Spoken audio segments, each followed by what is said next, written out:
Welcome back to the Bulldog Breakdown. We are in the echoey chambers of the weight room, so you're going to hear a little bit of that. Plus, I forgot the USB cords for my good microphones. Oh, is that what it was? So we're going to be a little echoey today, but it's okay. It's all good. We had a big week. We traveled to Franklin County, hour and 15 minutes, something like that, up the road. Beautiful place to play football. Also a beautiful place to have a 41-14 win. It was a great time. It's always fun to win. Always fun when you win. Hey, we're excited to break down some key moments of this game. Spotlight James Deyo today. He had an incredible game. And we're going to look up ahead to our next contest. It's going to be an incredible conversation with Coach. But right here, let's take a look at how you can get tickets to this week's game.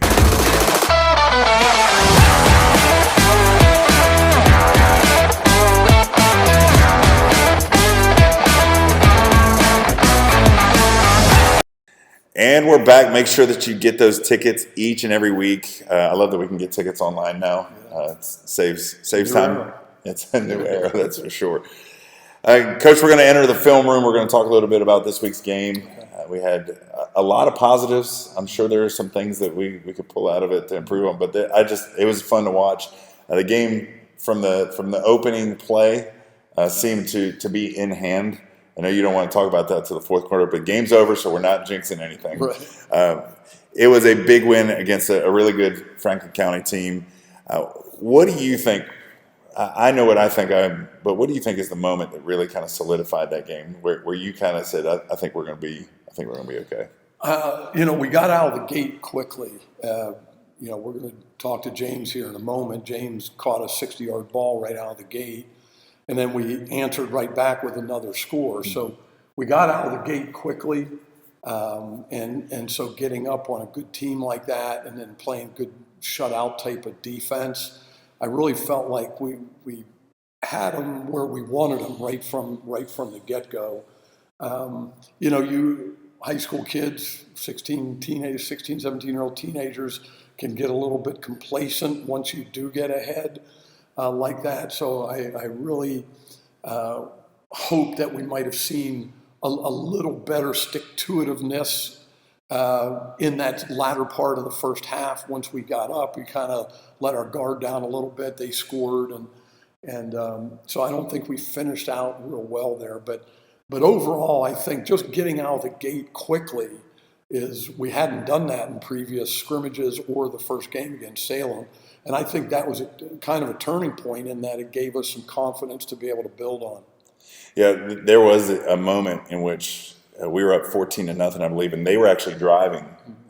We had a chance to go up, and then they got the ball. They could have come down, and it could have been a 14-7 game. But then we got the ball back, and it was a strong performance by a lot of people. But you mentioned James. We are going to talk to him today. He had 6 receptions, 176 yards. He had a 60-yard catch, which was phenomenal. But he was also great on defense. Before we get to talk to him, tell me a little bit about what you saw in his performance this week. I think he did play the best complete game of this year. Now, early on in camp this year, he was bumped and bruised and really wasn't getting a whole lot of reps early on. And I think it really affected him. His Salem game, showed that he was a little bit rusty. But being the second game now, the Franklin County game, he really started putting it together and kind of picking up where he left off last year, playing with a better base. He's a strong kid, but sometimes he's also tall. So you know that. Sometimes you start playing with a narrow base and it makes you tall. Right. And in football, it's not great to be up here, right. Unless you're jumping for jump balls in right. the end zone. Right. And he's getting that wider base and being able to use his strength a little bit better. But all the way around, I was very pleased with him and had a tremendous impact on the overall outcome. And speaking of defense, Henry seems to start being a little bit of a ball hawk there. Yeah. Henry Mayer, he really has become a very steady defensive back for us. I think he's got more in the tank too. I think he's really going to become a very, very good player. He made a very key interception in the game. We had four turnovers in the game, 2 fumbles, 2 interceptions. So our defense is starting to play a little bit more ball hawking, and Henry kind of led us in that. So yeah, good observation. He's really becoming a good one for us. So when you got guys in the back that start making those kind of plays, what does that do for your defensive line, knowing that those guys are back there able to cover? Yeah, I think that causes a lot of times quarterbacks to hold on to the ball a little bit longer because you're covering them well, and that gives them the D-line another split second to maybe get to the quarterback, so that helps. I think it goes the other way too. I think our D-line, especially Easton Ware, James Deyo from the outside linebacker position, they're tall guys, So if we teach them the kind of, we call it matching hands. So if quarterback's throwing the ball from here, I'm going to use my left hand to try to match and get a part of the ball. And if he's throwing out here, I'm going to use my right hand. So we work on that a lot. And we had a couple tip balls the other night that we talk about, tips and overthrows, we got to have them. So if I'm a defensive lineman on Easton Ware and I can get my hand on the ball, I've done my job, but it's often nice to know that someone back there is going to go get my tip ball and make a play out of it, you know.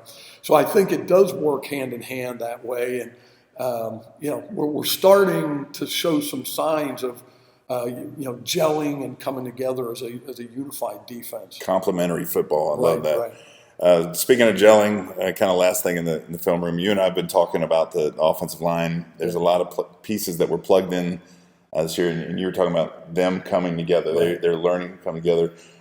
I mean, I'm just a casual observer. I'm up on top enjoying a game of football, but it really felt like at times they really clicked and were letting the backs get to the next level.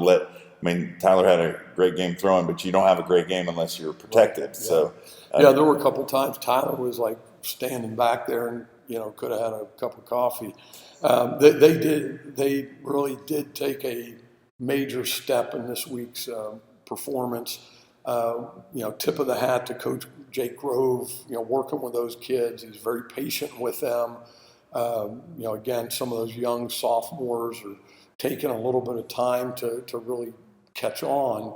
And Jake has a great temperament with them and brings them along at their own pace, knowing that we've got to bring them along faster than that. And we saw that. We saw that this week. I think the kids did take a big step. And then we'll talk about Amherst here in a little bit, but Amherst poses a significant problem in that they have athletic D linemen, athletic linebackers that blitz. We haven't really played a real blitzing team yet. And so our young puppy dogs up front are going to have to play with their eyes up and be able to handle some of the stuff that happens there. So looking forward to it. I know you get your eyes on the next game and on preparation for right now, but when you see young guys really starting to come along and able to grow in a year where you can win at the same time, that has to be a little bit exciting, knowing that there is a future in the program. That we got a lot of seniors that are going to be graduating this year, but yet we got a lot of young guys that are learning from their legacies. That's pretty exciting. Yeah, it is, and I think that we've got a very nice blend right now of veteran guys, and if these younger guys get game experience and they get trained up with the other older guys as role models for them, that's how the program kind of feeds itself. This group moves on, this group moves up. So, we're very optimistic right now. Yeah. Speaking of guys that are leaving that legacy, we're going to talk to James Deyo on the sideline spotlight. I'm excited to have him in here. Let's go check it out. All right, Bulldog fans, this guy is no stranger to you. James Deyo is with us. Coach, you got an athlete. It's been fun to watch him grow in the positions. James, what are you playing this year? Tell us where we find you on the field. Outside linebacker on defense, then offense, wide receiver, and then I'll do some cat defense where I'm a quarterback and stuff. So a lot of trick plays on offense as well. So we might find number 5 in any given place at any given time. Definitely. That really can mess up a defensive coordinator and offensive coordinator knowing where where to find That's you. the intent. That's the intent. Hey man, you had a really great game. It was a lot of fun to watch you. 6 receptions, 176 or 178 yards to finish. That's a lot, man. That's a lot of yards. I'm looking at that. Had a touchdown. Talk us through your performance. What's your mindset going into this game against Franklin County? My mindset definitely was, first and foremost, to glorify God. That was definitely what I've been trying to do this year, especially, is just focus on that. And then next is obviously to my team, just to wherever I am, just to perform my best and do the best for my team to help them out. And this week was catching a lot of balls, so it was a lot of fun. You started, it was right away, right at the beginning, 60-yard reception. It's weird to think that, like, one of the first plays of the game, it was the first play of the game. First play of the game might be one of the key moments in the game, right? Talk about that play. Were you expecting to get it? Was that the plan? Just walk us through it. I'm gonna throw it up on the screen while we're talking about it. So from what you remember of it, talk us lining up against the guy. What your thought process going into that? Definitely. Running through it in practice, I knew it was a play that we were going to take a shot if we could. And seeing them before, I remember seeing that they played a lot of downhill, like they were going to come and stop the run with Gideon. So I was like, and they were pressing up. And so I just remember running, being like, okay, he's not going to catch me. So I, continued past and got the ball. And it was a great play. It was awesome. That was a really, really good play. I was impressed. Tyler put a really tight spiral. He put that ball right on you. When you're in that position, I never played receiver except in pickup ball. But even in that, you see a ball coming like that, well thrown like that. Is there any kind of nerves of, oh, please just catch this ball, or is it just instinct, or do you think about that a little bit on the way? I'm definitely like, okay, this is a great ball. Like, I should catch it. I'm always trying to focus on that, though, first, make sure I catch the ball. But it was a perfect ball, and there wasn't really any need to think about it too much with that. Yes, sir. Nice. Definitely. You've been playing football. How long have you? When did you start playing ball? 9th grade was my first year. Coach Ogle. It was really fun. Yes, sir. 4. What, as an athlete, being here, being part of this team, what are things that you focus on most when preparing for a game? Leading up to the game. Yeah. Just really connecting with my teammates, making sure we're all on the same page. Obviously, you don't want to be too like wild and crazy for a game, so we start dialing it in. But it's just a lot of trying to relax and just not think too much and not tighten up for a game, but just going to the game feeling ready and confident. Definitely. What are some areas this year that you've personally been working on to improve on as a player? Definitely my flexibility, and then so I just a lot of stretching and stuff. But then through this past summer, I've been doing a lot of just explosive first couple steps off the ball and really trying to accelerate through that a lot. Coach, he's been with you for a little while now, and you've definitely seen a lot of growth. What are some areas that you've seen in James where you've seen him grow to the point where you're trusting him in a big game like this to step up? Yeah, I think the first thing that I would say, I've known the Deyo family for a long time, going back to his mom and dad that used to have influence over at OU and the women's basketball program and stuff like that. My daughter-in-law was a women's basketball player over there, and just we got to know each other through that. So I've known the Dayos for a long time, and they're just a quality family. The children are quality young people, so we're just tremendously blessed to even have them in our school and then James on our team. But the things that James was talking about that he's working on himself, he's identified what some of those areas are that he's got to improve on. And James got high-level athletic ability, and I really believe that when it's all said and done, he's going to get an opportunity to play at a very high level. He's playing more receiver this year than he has in the past, and he's deceivingly fast. When people ask me about James, I say he's kind of a strange athlete. He's got great athleticism, but he's a strong, powerful body. So sometimes those two don't always seem to go together, but he's a very strong, powerful guy, but he's a very good athlete, and he's getting down the field quickly, like on the touchdown pass that you referred to. I mean, he was 40 yards downfield at a blink of an eye, and he doesn't look like he's going that fast. He's got long strides, and he's powerful in his gait. So I just think that God will continue to bless him in a lot of areas. I think he's got to stay healthy, but I'm looking forward to big things from him, both offensively and defensively. Yeah. It is funny when a tall guy, you've grown a lot. You're really tall, and so when you get that height and you've got speed, it looks different on a tall guy when he's running down the field, and that's a weapon too, because when they watch you on film, is he fast? Are we seeing that? And then I guess they found out. Yeah. So that's it's true. I want to talk about you personally, but before we do that, you've been here since ninth grade, senior now. When I say this is a special team, I don't even just mean this year, but these Bulldogs. Being a part of the Bulldogs is really a special thing. What do you think for you? What is so special about being here that we have a team like this that just continues to grow and get better like this? Right. I think it's definitely just the way that, God has brought everyone together right now. I mean, it's the only Christian school, in the entire conference. And so just that, and that God has his hand on us. We've been able to do some stuff with the younger kids, like a little Bible study kind of deal. And it's really great just being able to share our testimonies and pour into the younger kids. And that in itself has strengthened our team, I believe. And it's just been really fun. We did a little pool party for the season too, and just really getting together. I feel like we've grown a lot as a team, just really knit together now. It's great. That whole thing of football as family is a real thing. Yes, sir. For you, we talk a lot here, Coach, about football and stuff, but obviously you're in school, and so you got to balance student life. It's not easy to do those things. How do you manage being both an athlete that's performing at a high level on a state championship contender?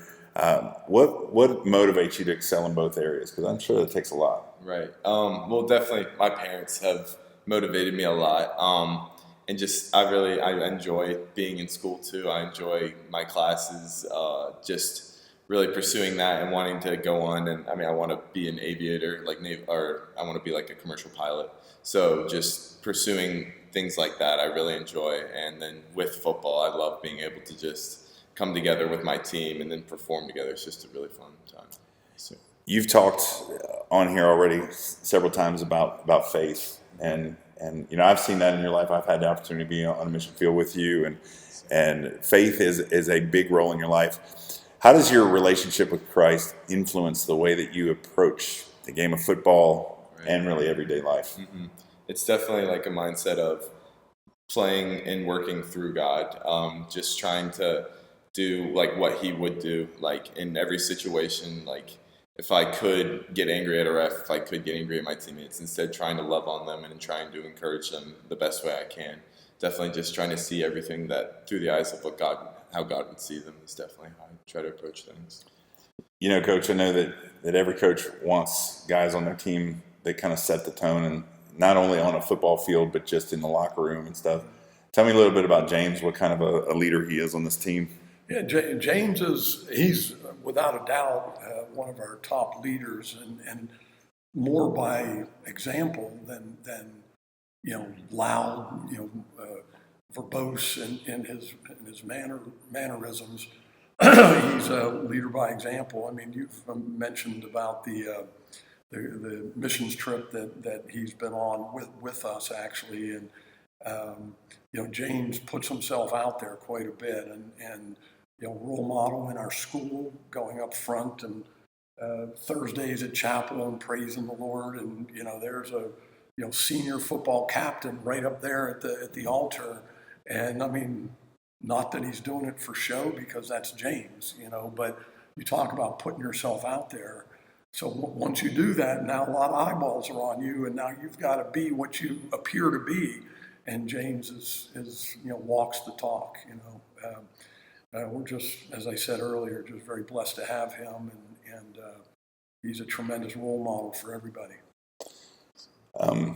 One last thing, I always like to ask stuff like this. We've had some good crowds show up to football games. I get asked this a lot, and it's been a long time since I played, so I think it's irrelevant. But I think when you go out on the football field, what does it mean for you to see those stands filled with Bulldog fans? Right. It's incredible. Being in the old stadium that we used to play in, it wasn't as crazy because I felt like it was just empty because there's so many seats. But even just in the stadium now, it just feels such like a home. I get super excited.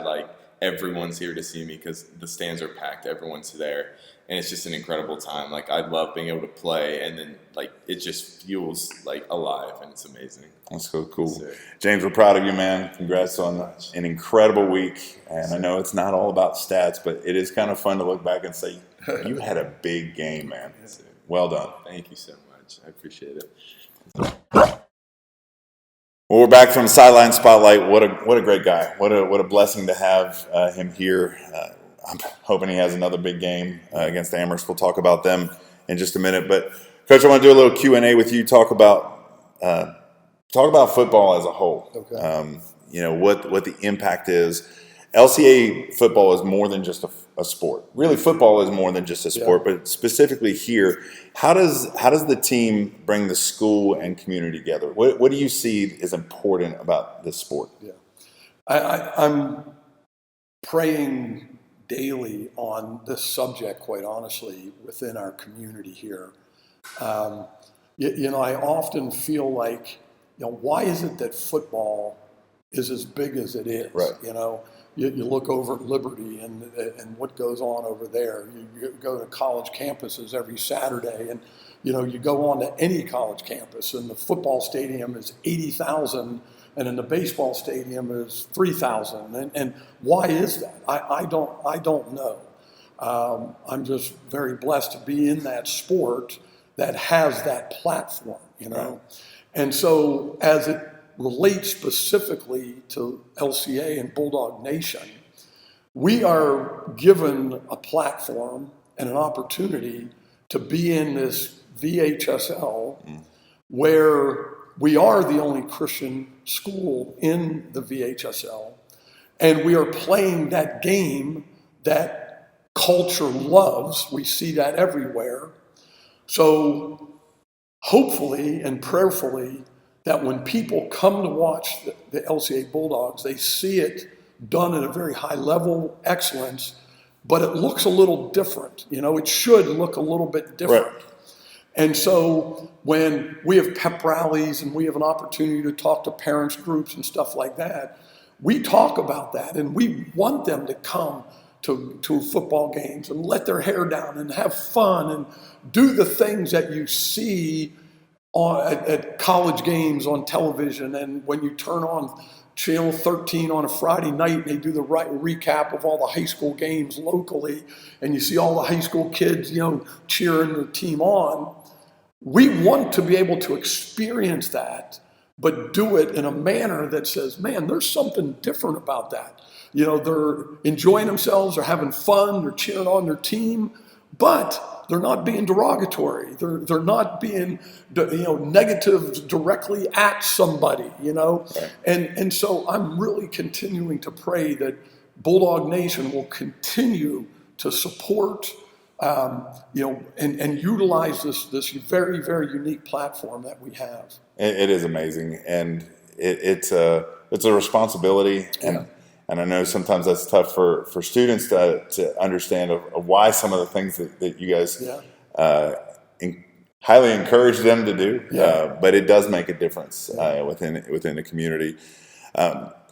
Specifically about football, there's a lot more to football than just the game.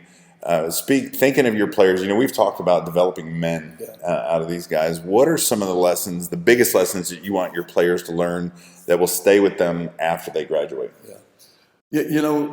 We that are blessed to be coaches have a very unique responsibility. educators. That role of being an educator is a major responsibility. And we don't take it lightly. And the way we coach in our program, I'm speaking for myself, and we have a great blend of coaches with different personalities and things like that, and we all feed off of one another. But in the big picture, all of our coaches are preaching the same thing, that the sport of football is a tool to help our young men understand, number one, who they are in Christ, but then help them to be better Christian young men, future husbands and employees and employers, and maybe present sons and so forth. And we often talk about the 30-year-old self, guys, what you're doing right now, you can't even put into perspective that it is impacting the 30-year-old you. So if you shy away from doing hard things, if you're looking to take a play off, if you're looking to cut a corner here, that will someday affect you when you're a husband and your marriage gets a little bit tough. You're going to want to tap out, or, you get laid off from your job and you've never had to go through anything hard before, and you just go into your room and turn the lights out and sulk in your darkness, We want our kids to be trained up to be warriors, to kind of fight through what the world will put out there for them. And, it's the sport of football really can't be taught, eating popsicles and driving around in an air-conditioned limousine, that you got to go through the trials. You got to go through the fire to really be able to perform on a Friday night. And through that is really where you get the benefits that going to propel you into your future life, So we talk about that all the time. Yeah, and I think that in and of itself might be one of the things that is so precious about the game of football, the reliance that they have upon each other, that it's not just one man for himself. There's so many special things that you take away from it. But that's an encouraging thing too, as you as fans are watching, whether it's online or you're at the game. Sometimes we get so consumed in what the score is, what the next play is, what are we doing, that it's important for us to remember that these are guys that are learning to be men, and they're learning it right in front of our eyes. Right. And so one of the unique things, and I know that other teams have believers on them too, but specifically talking about our family within Bulldog Nation is that we can be committed to pray for these guys, that they will not only be safe and injury-free, but that ultimately, as these guys walk across that graduation stage and into life, that, man, the lessons that they learn will make them better. So, Coach, one final thing. We want to talk about Amherst. Yes. This is something I know you guys are keying on. I'm going to ask you this. We're in here right now because it's a downpour. Yeah. And we've got several days of rain. How does that impact game plan and preparation? Yeah, we think we have a really good game plan, but not to be able to execute it in real live space and so forth. Like, we were in the gym today, and you really can't get the spatial awareness of, how to play this technique, or, this is going to come at me this fast, or whatever the case may be. So that is a challenge. And Amherst is as athletic a team as we're going to play this year. So we've got to be able to corral athletes, keep them fenced in, and be able to, squeeze the air out of it to be able to ultimately get them on the ground. But they have a lot of athletes. They're very well coached. Coach Chris Moore up there was a coach at VMI and was a college coach for a lot of years. And he's kind of bringing his knowledge and his views of the game to high school, his alma mater. And he's kind of re-energizing that community up there. So it'll be their home opener, and we're going to have our hands full. Yeah, it's been kind of fun watching him come back home, and because he's passionate about the Lancers and Amherst, and I know you've looked at film. What do you see are the things that he's really been able to improve on that team, even last year to this year? Yeah, he for many years, Amherst has been an old school, wishbone or power tight formations and whatever. And nowadays, and really even this year's team, they have some big size and whatever, but that's not their strength. Their strength is the skill. So he's bringing some college philosophy to high school football and spreading things out, utilizing the space and putting his athletes in space, running some option, which is always difficult to remain disciplined in option responsibilities. And so he's really bringing a college philosophy to a high school that used to play old school bully ball. Mm-hmm. Now they're spreading it out and playing, football from this century. So he's stopped trying to fit the players into the mold of what they've always done, and starting to build a little bit for what they have. Yeah. All right, so as we go out to Amherst, what are some things that fans can look for that maybe that we can kind of watch to see either players that they have that are fun to look for, or some guys that you're looking and hoping to step up this week? Their quarterbacks, they have two guys. Number 3 is a big, strong guy, kind of like a Jalen Hurts of the Philadelphia Eagles, if you can equate that. He's a big, strong shotgun quarterback, and he runs the ball as much as any of the running backs. And he does throw the ball, but it's more vertically hoisting it down the field. He's not like we're going to take you down the field pinpoint passing. It's like we're going to launch it. Then they have another quarterback, number 12, who also plays some running back. Number 12, quite honestly, could be the most dynamic athlete that we've ever seen.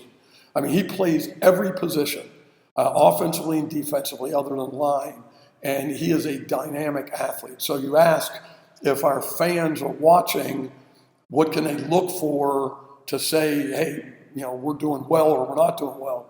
If we're not corralling their ball carriers and we're allowing them to get outside of us or giving them creases and whatever, or we're not wrapping up and getting them down, it's going to be a long night. So if we're in our proper spots and we're taking proper pursuit lanes, I think we could feel like this is a game we can be in and hopefully win. But if we're not disciplined on the defensive side, it can be a challenge. All right. So we're just up the road at Amherst this weekend, so we could definitely use everybody to be out there and encouraging our guys along the way.